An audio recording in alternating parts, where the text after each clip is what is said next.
கர்த்தரும் இரட்சகரும் ஆண்டவருமாய் இருக்கிற இயேசு கிறிஸ்துவின் நாமத்தில் உங்களுக்கு என்னுடைய அன்பின் வாழ்த்துக்கள். காதுள்ளவன் கேட்க கடவன் என்கிற நிகழ்ச்சியின் மூலமாக மீண்டும் உங்களை சந்திப்பதில் நான் கர்த்தருக்குள் மகிழ்ச்சி அடைகிறேன். கர்த்தருக்கு நன்றி சொல்லுகிறேன். கர்த்தருடைய வசனங்களை தியானிப்பது நமக்கு இனிமையான ஒரு அனுபவம். கர்த்தருடைய வசனங்களை தியானிப்பது நமக்கு ஆசீர்வாதமான காரியம்.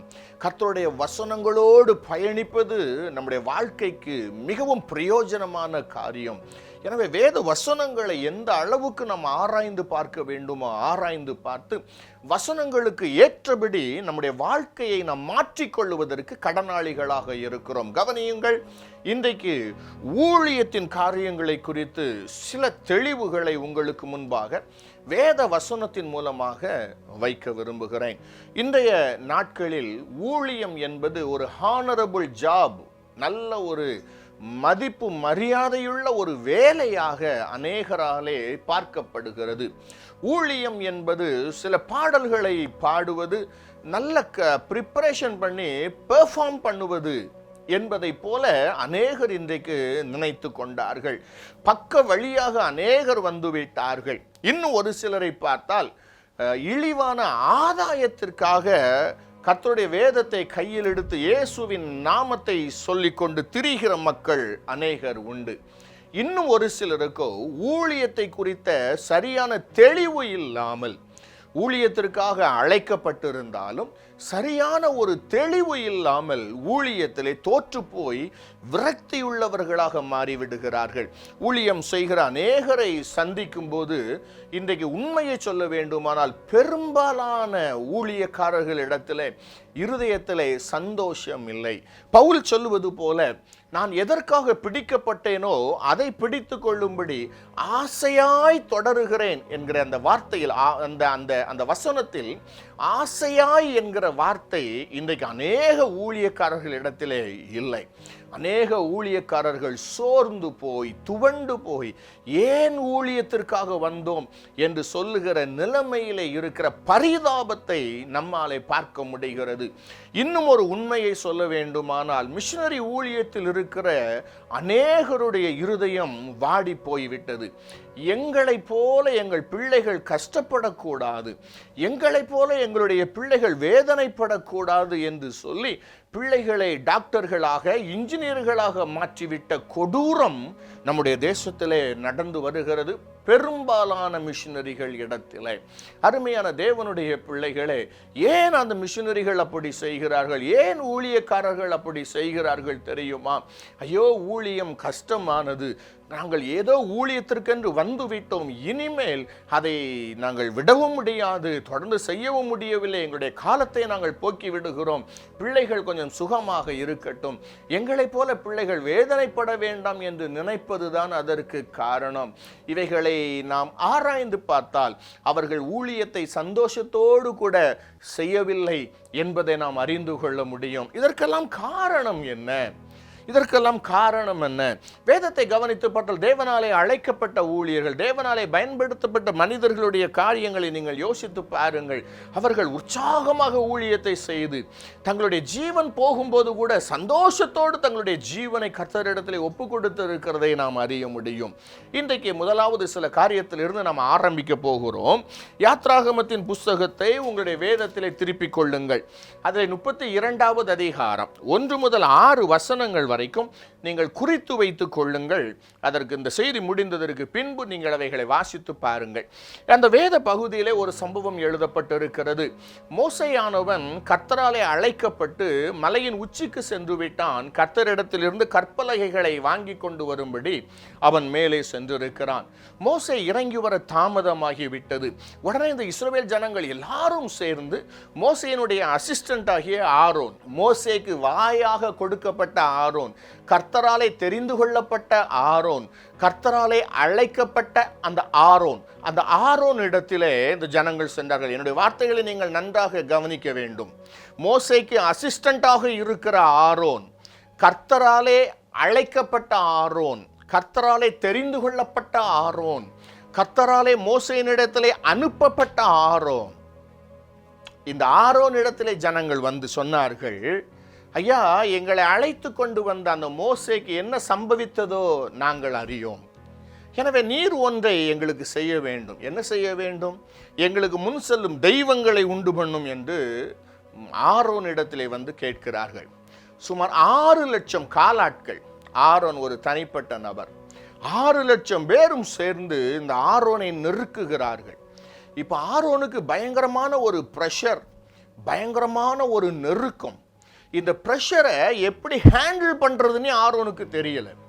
இந்த நெருக்கத்தின் மத்தியில் எப்படி செயல்படுறது அப்படின்னு ஆரோனுக்கு தெரியாமாங்க. அந்த கேட்ட உடனே அந்த ஜன கூட்டங்களை பார்க்கிறான் ஆரோன். ஐயோ, இந்த ஜனத்துக்கு மத்தியில் இப்போ நம்ம என்ன செய்யறது? எதையாகிலும் ஒன்றை செய்தாக வேண்டுமே. ஊழியக்காரனாக அழைக்கப்பட்டவன் தான் இந்த ஆரோன்.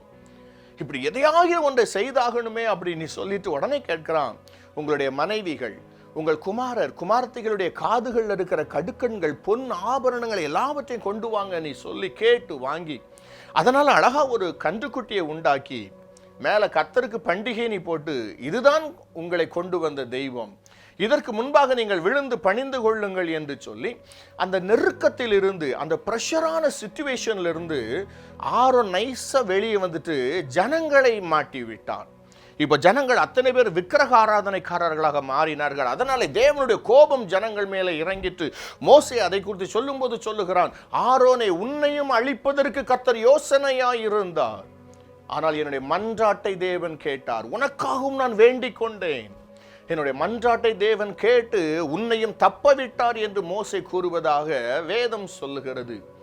தேவனாலே அழைக்கப்பட்டு அனுப்பப்பட்ட ஒரு ஊழியக்காரன் செய்த மிகப்பெரிய தவறு, ஜனங்களை தவறான பாதையிலே நடத்திவிட்டான். அந்த ஜனங்களுடைய நெருக்கத்தை சமாளிக்க திராணி இல்லாதவனாக, ஊழியத்திலே வந்த பிரச்சனைகளை சமாளிக்க முடியாதவனாக அவன் தவறான பாதையிலே ஜனங்களை நடத்தினான் என்பதை நம் வேதத்தில் பார்க்கிறோம். மோசையை கவனித்து பாருங்கள். மோசை குறித்து வேதம் சொல்லுகிறது, அவர்கள் அவன் ஆவியை விசனப்படுத்தினதினாலே உதடுகளினாலே பதறி பேசினான், கண்மலையை அடித்தான் 2 முறை, கானானை இழந்து போனான். ஊழியம் சாதாரணமானதல்ல. நம்ம வீட்டில் இருக்கும்போது நாம பெத்த பிள்ளைகள் 2 பிள்ளைகள் இருக்குது, மனைவி இருக்கிறாள், கணவன் இருக்கிறான். இந்த பிரஷரையே தாங்க முடியவில்லை. ஒரு சில சின்ன சின்ன வியாதிகள் வருகிறது, வேதனைகள் வருகிறது, அதையே ஒரு சிலரால் தாங்க முடியல. கணவனுடைய தொல்லை தாங்க முடியாமல் டிவோர்ஸ் வாங்கிட்டு போற மனைவிகள் ஏராளம். இன்றைக்கு பெற்றோருடைய தொல்லை தாங்க முடியாமல் பிள்ளைகள் ஓடி போகிறார்கள், தற்கொலை செய்து கொள்ளுகிறார்கள்.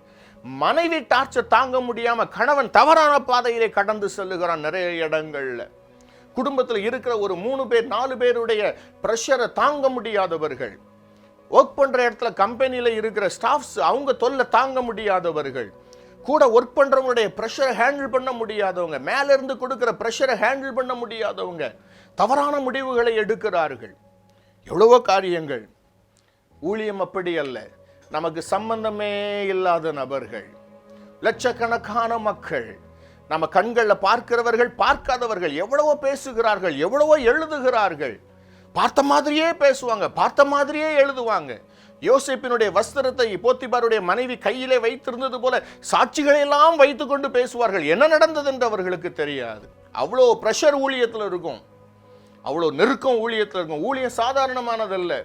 இன்னைக்கு நிறைய பேர் நினைச்சிட்டு இருக்கிறாங்க, ஊழியத்துக்கு வந்தா ஜாலியா இருக்கலாம், ஊழியத்துக்கு வந்தா நல்ல பணம் கிடைக்கும், ஊழியத்துக்கு வந்தா நல்ல பேரு புகழ் கிடைக்கும்னு நிறைய பேர் நினைச்சிட்டு இருக்காங்க. நோ பிரதர், நோ சிஸ்டர், வந்து பார்த்தா தான் தெரியும் உள்ளுக்குள்ள அவ்வளவு பிரஷர், அவ்வளவு பிரச்சனை உண்டு. அந்த பிரச்சனைகளுக்கு நடுவில் நாமும் சரியான பாதையில் செல்ல வேண்டும், ஜனங்களையும் சரியான பாதையிலே நடத்த வேண்டும். ஆரோன் அந்த இடத்துல ஃபெயில் ஆகி போனான் பிரதர். ஆரோன் அந்த இடத்துல தவறி போனான். தவறான பாதையை ஜனங்களுக்கு காண்பித்து ஜனங்களை விக்கிரக ஆராதனைக்காரர்களாக மாற்றிவிட்டார். பகைவருக்கு முன்பாக அவமானப்படத்தக்க அளவுக்கு ஜனங்களை மாற்றி வைத்திருந்தான். தேவ கோபம் எழும்பிற்று. ஏன் ஆரோனுக்கு இந்த நிலைமை? ஆரோன் ஊழியத்தில் இப்படி தவறி போனதற்கு, தவறான பாதையை காண்பித்ததற்கு என்ன காரணம் உங்களுக்கு தெரியுமா? மோசேயினுடைய அழைப்பு வேறு, ஆரோனுடைய அழைப்பு வேறு. மோசேயினுடைய அழைப்பு ஜனங்களை நடத்துவதற்கு. மோசே ஜனங்களுக்கு தலைவனாக அழைக்கப்பட்டிருந்தான். ஆரோன் மோசேக்கு வாயாக அழைக்கப்பட்டிருந்தான், அவ்வளவுதான். அது வரைக்கும் ஆரோனுக்கு அந்த ஆசாரிய ஊழியம் கொடுக்கப்படவில்லை. ஒருவேளை அது தேவனுடைய இருதயத்தில் இருந்தாலும் ஆரோனுக்கு ஆசாரிய ஊழிய அழைப்பு, மோசேக்கு ஜனங்களை நடத்துகிற அழைப்பு. 2 அழைப்புக்கும் வித்தியாசம் உண்டு. ஜனங்களுக்கு தலைவனாக, ஜனங்களுக்கு மீட்பனாக, ஜனங்களை நடத்துகிறவனாக மோசே அழைக்கப்பட்டிருந்தபடியினாலே அந்த பிரஷர் எல்லாவற்றையும் ஹேண்டில் பண்றதுக்குரிய அந்த கிருபையும் சத்துவத்தையும் கர்த்தர் மோசேக்கு கொடுத்து வைத்திருந்தார். ஆரோனுக்கு அந்த அழைப்பு இல்லாதபடியினாலே ஆரோனுக்கு அது கொடுக்கப்படவில்லை. விளங்கிச்சா உங்களுக்கு? அழைக்கப்படாத இடத்திற்கு ஒரு ஊழியக்காரன் செல்லும் போது, அழைக்கப்படாத தனக்கு அருளப்படாத வேலையை ஒரு ஊழியக்காரன் செய்ய தொடங்கும் போது அந்த ஊழியக்காரன் தடுமாற ஆரம்பிக்கிறான். அந்த ஊழியக்காரன் பிரச்சனைகளை சந்திக்க ஆரம்பிக்கிறான். தவறான பாதையிலே அவனும் செல்ல ஆரம்பிக்கிறான். ஜனங்களையும் தவறான பாதைக்குள்ளாக நடத்த அவன் தொடங்குகிறான். ஒருவேளை நீங்கள் ஊழியம் செய்கிறவர்களாக இருக்கலாம். எனக்கு அருமையான உடன் ஊழியரே, என்னை பார்த்து கொண்டிருக்கிற உடன் ஊழியரே, கர்த்தர் உங்களுக்கு சொன்ன இடத்திலே ஊழியம் செய்கிறீர்களா? கர்த்தர் உங்களுக்கு சொன்ன ஊழியத்தை செய்து கொண்டிருக்கிறீர்களா? இல்லாவிட்டால் ஊழியத்தின் தேவைகள் நிறைய இருக்கிறது. அங்க ஊழியம் இருக்குது, இங்க ஊழியம் இருக்குது, அந்த ஊழியம் இருக்குது, இந்த ஊழியம் இருக்குது, எல்லா ஊழியங்களையும் நான் செய்வேன் நீ ஓடுனீங்க அப்படின்னு சொன்னா நிச்சயமாகவே ஒரு சூழ்நிலை வரும். அந்த சூழ்நிலை வரும்போது பிரச்சனைகளிலே சிக்கிக் கொள்ளுவீர்கள். அருமையான அன்பு தேவனுடைய பிள்ளைகளே, எனவே நம்முடைய அழைப்பை குறித்து நாம் தெளிவாக இருக்க வேண்டும். என்னிடத்திலே கூட அநேக ஊழியர்கள் பேசினதுண்டு. ஐயா, ஏன் நீங்கள் ஒரு சபை வைத்து சபைக்கு மேய்ப்பனாக கூடாது? பிரசங்கம் பண்றீங்க, பாடல் பாடுறீங்க, எல்லாம் செய்றீங்க, நீங்க ஏன் ஒரு சர்ச் வைக்க கூடாது? நிறைய பேர் என்கிட்ட சொல்லியிருக்கிறாங்க. சர்ச் பில்டிங்கோட, விசுவாசிகளோட, ஐயா அந்த சர்ச்சுக்கு பாஸ்டர் இல்லை, உங்களை பார்த்தா கொஞ்சம் பரவாயில்ல மாதிரி தெரியுது, எனவே அந்த சர்ச்சை உங்க பேர்ல எழுதி வச்சிடும், நீங்க வந்துருங்க அந்த சர்ச்சுக்கு பாஸ்டரா. எத்தனையோ இடங்கள்ல கூப்பிட்டு இருக்கிறாங்க. நான் உங்கள்கிட்ட சொல்லியிருக்கிறேன், எனக்கு அந்த அழைப்பு இல்லை. ஜனங்களை மேய்க்கிற அழைப்பு எனக்கு இல்லை. சபை மேய்ப்பன் என்கிற அழைப்பு எனக்கு இல்லை. கர்த்தர் என்னை எதற்காக அழைத்தாரோ அந்த அழைப்பிலே நான் தொடர்ந்து ஓட விரும்புகிறேன். சாகிற வரைக்கும் ஒரு சகோதரனாக, மேய்ப்பன் என்கிற அந்த அடைமொழி இல்லாதவனாக ஒரு சகோதரனாகவே சாக விரும்புகிறேன். அதுதான் என்னுடைய அழைப்பு. கர்த்தர் எனக்கு கொடுத்த அழைப்பிலே நான் ஓடி என்னுடைய ஓட்டத்தை நிறைவேற்ற விரும்புகிறேன். தயவு செய்து என்னை விட்டுவிடுங்கள் என்று சொல்லிவிட்டு வெளியே வந்திருக்கிறேன். இன்று வரைக்கும் எனக்கு அந்த சோதனை உண்டு. இன்று வரைக்கும் என்னிடத்தில் கேட்கிறார்கள் அநேகர், ஏன் சபை வைக்க கூடாது? பாருங்க, அவங்க சபை வச்சுட்டாங்க, இவங்க சபை வச்சுட்டாங்க, உங்களை மாதிரி ஊழியத்தை ஆரம்பிச்ச நிறைய பேர் இன்னைக்கு சபை வச்சுட்டாங்க, நீங்க ஏன் சபை வைக்க கூடாது? சபை வச்சா ஒரு குறிப்பிட்ட ஆத்துமாக்கள் இருப்பாங்க, ஒரு குறிப்பிட்ட வருமானம் உங்களுக்கு வரும், உங்களை பார்த்து கொள்றதுக்கு நபர்கள் இருப்பாங்க. நிறைய ஆசை வார்த்தைகள், பசப்பு வார்த்தைகள். தேவன் சொல்லவில்லையே, தேவன் அழைக்கவில்லையே. தேவனுடைய அழைப்பை அறிந்து கொள்ளுங்கள். அழைப்பிலே நில்லாத ஊழியக்காரன் கண்டிப்பாக வழி விலகி போவான். அவர்கள் யாராயிருந்தாலும் சரி. மேய்ப்பராக அழைக்கப்பட்டிருந்தால் மேய்ப்பர் ஊழியம், சுவிசேஷகராக அழைக்கப்பட்டிருந்தால் சுவிசேஷ ஊழியம், தீர்க்கதரிசியாக அழைக்கப்பட்டிருந்தால் தீர்க்கதரிசி ஊழியம், போதகனாக அழைக்கப்பட்டிருந்தால் போதக ஊழியம், அப்போஸ்தலனாக அழைக்கப்பட்டிருந்தால் அப்போஸ்தல ஊழியம். அதில் அந்த ஊழியத்தில் கூட கர்த்தர் எந்த இடத்துல ஊழியம் செய்யணும், எப்படி செய்யணும்னு சொல்றாரோ அதை மாத்திரம் நம்ம செய்துட்டு போயிடணும். இரண்டாவது ஒரு காரியம் இருக்கிறது. 1 ராஜாக்கள் 11வது அதிகாரம் அதிலிருந்து 15வது அதிகாரம் வரைக்கும் நீங்க வாசித்து பார்த்தீங்கன்னா ஒரு இன்ட்ரெஸ்டிங்கான ஒரு காரியம் அங்கே எழுதப்பட்டிருக்கிறதை பார்க்கலாம். சாலமோன் செய்த தவறி நிமித்தமாக சாலமோனுடைய மகனுடைய நாட்களில், ரெகோபெயாம் என்கிற அவனுடைய மகனுடைய நாட்களில் இஸ்ரவேல் கோத்திரத்திலே நான் பிளப்பை உண்டாக்குவேன் என்று கர்த்தர் சொன்னார். அவர் சொன்ன வார்த்தையை நிறைவேற்றும்படியாக அகியா என்கிற தீர்க்கதரிசியின் மூலமாக கர்த்தர் என்ன செய்தார்? யெரொபெயாம் என்பவனிடத்திலே அந்த ரகசியங்களை சொல்லுகிறார். உன்னை நான் ராஜாவாக்க போகிறேன் என்று சொல்லுகிறார். அகியா என்கிற தீர்க்கதரிசி தன்னுடைய சால்வையை 12 துண்டுகளாக கிழித்து போட்டு, இதில் 10 துண்டுகளை நீ எடுத்துக்கொள், 10 கோத்திரங்களுக்கு நீ ராஜாவாவாய் என்று கர்த்தர் சொல்லுகிறார் என்று சொன்னான். 11வது அதிகாரத்திலே. 12வது அதிகாரத்திலே பார்த்தால் கர்த்தருடைய வார்த்தையின்படியே அந்த யெரொபெயாம் என்பவன் அவன் ராஜாவாகிவிட்டான். ராஜாவான உடனே அவனுக்கு ஒரு யோசனை வருகிறது. என்ன யோசனை வருகிறது? இந்த ஜனங்கள் எல்லாரும் தேவனை ஆராதிப்பதற்கு யூதேய தேசத்திற்கு போகிறார்கள். அங்கு ரெகோபெயாம் ராஜாவாய் இருக்கிறான். தொடர்ந்து அங்கே போனாங்கன்னா இந்த ஜனங்களுடைய இருதயம் தாவீதை நினைத்து ரெகொபெயாமோடு சேர்ந்து கொள்வார்கள். அதற்கு பின்னாடி எனக்கு வருமானம் என்ன ஆகிறது, என்னுடைய பிழைப்பு என்ன ஆகிறது, என்னை கொண்டு போடுவார்களே என்று நினைத்து இவன் ஜனங்களை பார்த்து நீங்கள் அங்கே போக வேண்டாம், இங்கேயே நீங்கள் தொழுது கொள்ளலாம் என்று சொல்லி இவன் தானாகவே பலிபீடங்களை ஏற்படுத்தி கன்றுக்குட்டிகளை ஏற்படுத்தி ஈனமானவர்களையெல்லாம் ஆசாரியர்களாக்கி மேடையில் இவனும் தூபம் காட்டி ஜனங்களை தன் பக்கம் வைத்துக் கொள்வதற்காக அவன் மாம்ச யோசனையை உடையவனாக அவன் செயல்பட ஆரம்பித்தான். கடைசியிலே 1 ராஜாக்கள் 13வது அதிகாரத்தில் அந்த யெரொபெயாமுடைய அழிவை குறித்த தீர்க்க தரிசனம் சொல்லப்பட்டது. 14வது அதிகாரத்தில் அவன் அழிந்து போனான். அருமையான தேவனுடைய பிள்ளைகளே, இங்கு தேவனாலே அழைக்கப்பட்ட ஊழியக்காரனாகிய யெரொபெயாம் தேவ ஜனங்களை நடத்தும்படி, தேவ ஜனங்களுக்கு ராஜாவாய் இருந்த அவர்களை நடத்தும்படி, அவர்களை பாதுகாக்கும்படி கர்த்தராலே அபிஷேகம் பண்ணப்பட்ட ராஜாவாகிய யெரொபெயாம், கர்த்தராலே முன்குறிக்கப்பட்ட ராஜாவாகிய யெரொபெயாம் என்ன செய்தான் தெரியுமா? அவன் கர்த்தருடைய வேலையை செய்யாம தனக்கென்று ராஜ்யத்தை உருவாக்க ஆரம்பித்தான். தான் வசதியா இருக்கணும், தன்னுடைய ராஜாங்கம் போயிடக்கூடாது, தனக்கு பணம் வேணும், தனக்கு அதிகாரம் வேணும், தான் சுகமா இருக்கணும் அப்படின்றத குறித்து அவ யோசித்து அதை செயல்பட ஆரம்பித்தான். அருமையான அன்பு தேவனுடைய பிள்ளைகளே, ஊழியம் என்பது நரகத்தின் வாசலில் இருக்கிற மக்களை பிடித்து இழுப்பது, அதற்கு பெயர் தான் ஊழியம். இன்னைக்கு அநேக இடங்களிலே என்ன நடக்கிறது தெரியுமா? அங்க மீட்டிங் வச்சு அங்க போகக்கூடாது, வேற எங்கேயும் போகக்கூடாது, என்னுடைய சபையை தவிர வேறு எங்கேயும் போகக்கூடாது, என்னுடைய ஊழியத்தை தவிர வேற எங்கேயும் போகக்கூடாது. கொஞ்சம் விட்டுட்டா தசமபாகம் போயிடும், காணிக்க போயிடும். ஐயோ, வேற மீட்டிங் போனா அங்க மெசேஜ் நல்லா இருக்குன்னு சொல்லிட்டு மக்கள் அங்க போயிடுவாங்க. எனவே எங்கேயும் யாரையும் அனுப்பக்கூடாது, எல்லாம் உள்ளேயே இருக்கட்டும். மேற்பூச்சாய் ஒரு காரியத்தை சொல்லி விடுகிறோம், என்ன தெரியுமா? அங்கெல்லாம் போன ஜனங்கள் வஞ்சிக்கப்படுகிறார்கள். நீ உலகத்திலேயே நம்ம மட்டும்தான் சரி மாதிரி, மற்ற எந்த ஊழியக்காரரும் சரியில்லாத மாதிரி நம்ம பேசி விடுகிறோம். No brother, no sister. என்றைக்கு ஜனங்கள் உங்களிடத்தில் இருக்க வேண்டும் என்று ஜனங்களை பிடித்து கொள்வதற்காக நீங்கள் பிரயாசப்பட்டு மாம்சீகமாக நீங்கள் செயல்பட ஆரம்பிக்கிறீர்களோ, அன்றைக்கு நீங்கள் ஒரு யெரொபெயாம் என்பதை மறந்து போகாதிருங்கள்.